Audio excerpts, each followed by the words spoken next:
ये भगवान है। बेचारा मधुमंगल, वो शायद उसके घर में नहाने की भी व्यवस्था होती होगी कि नहीं पता नहीं, उसके मुंह पे लगी कड़ी चाट गए। ये भगवान नहीं है, ये जरूर कोई भेलूपिया है। हम 33 करोड़ देवताओं को इसने पागल बना रखा है।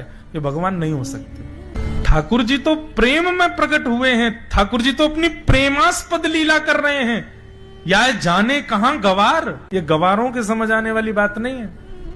और ब्रह्मा तो वो है जिसकी एक बुद्धि नहीं है, 4 बुद्धि है। जब वे चतुरानन भगवान की लीला को ओछी समझ सकते हैं तो हम तो मानव हैं। ब्रह्मा जी बोले राम राम राम, ये भगवान नहीं है। और ब्रह्मा जी गए और भगवान के अवकाश पाते जैसे भगवान यमुना जी पान करने गए, उनके ग्वाल बालों का हरण करके ब्रह्मा जी ले गए। अब देखता हूं ये बहलूपिया कृष्ण क्या करेगा। ठाकुर जी जैसे लौट के आए, सारे ग्वाल बाल हरण हो गए। भगवान बोले मेरे ग्वाल बाल कहां चले गए भैया? खूब ढूंढे, नहीं मिले। ठाकुर जी रोने लगे, अरे मधुमंगल सीतामा तुम कहां चले गए? तभी ठाकुर जी ने अपने ऐश्वर्य को प्रकट किया, नेत्र बंद करके ढूंढा कहां हैं। तब दिखे ब्रह्मलोक में हाथ पांव बांध के ब्रह्मा ने बंधी बना रखे।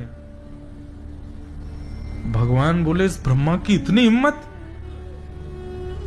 ठाकुर जी ने जैसे ही नेत्र खोले, जितने ग्वाल बाल थे सब ठाकुर जी में से प्रकट हो गए और उनके साथ ठाकुर जी लीला करने लगे। बोले इसको तो बाद में बताऊंगा मैं। 1 वर्ष तक ठाकुर जी अपने ही अंदर से प्रकट किए ग्वाल बालों के संग लीला करते रहे। 1 वर्ष बाद ब्रह्मा जी को लगा अब देखूं तो सही बहलूपिया कृष्ण क्या कर रहा है, रो रहा होगा जरूर।